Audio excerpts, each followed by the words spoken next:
நாம எல்லாரும் கிறிஸ்துவுக்குள்ளான ஞானஸ்நானம் பெற்ற பிறகு நாம் ரட்சிக்கப்பட்டு விட்டோம் என்று கூறுகிறோம். ரட்சிப்பு என்பது இரண்டு விதமாக கூறலாம். முதலாவது, ரட்சிப்பு என்பது ஒரு ஆபத்தில் இருந்து அல்லது ஒரு இக்கட்டான சூழ்நிலையில் இருந்து மாத்திரமல்ல, பாவத்தின் அடிமைதனத்திலிருந்தும் பிசாசின் பிடியில் இருந்தும் கர்த்தர் நம்மை விடுவிக்கிறார். இரண்டாவது, உலகம் உண்டானது முதல் இதுவரைக்கும் சம்பவித்திராததும் இனிமேலும் சம்பவியாததுமான மகா உபத்திரவம் கடைசி நாட்களில் சம்பவிக்க போகிறது. இதைதான் வேதம் கர்த்தருடைய கோபாக்கினை நாள் அல்லது கர்த்தருடைய நியாய தீர்ப்பின் நாள் என்று கூறுகிறது.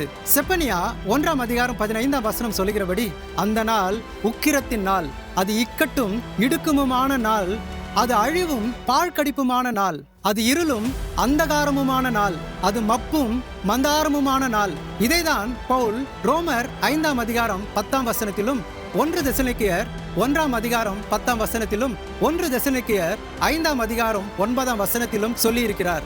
இந்த நாட்களில் தேவனுடைய பிள்ளைகளை காப்பாற்றும்படியாகவும் ரகசிய வருகையில் நம்மை கூட்டிக் கொண்டு போகும்படியாக இயேசு கிறிஸ்து மத்திய ஆகாயத்தில் வெளிப்பட போகிறார். இதைதான் எடுத்துக்கொள்ளப்படுதல் என்று சொல்லுகிறோம். ஆகையால் அநீதியான உலகத்திலிருந்தும் பாவத்திலிருந்தும் வரப்போகும் கர்த்தருடைய மகா உபத்திரவ நாளில் இருந்தும் நம்மை மீட்டு கொண்டு பரலோகத்தில் நாம் போய் சேரும் வரை ரட்சிப்பு பூர்ணமடையாது.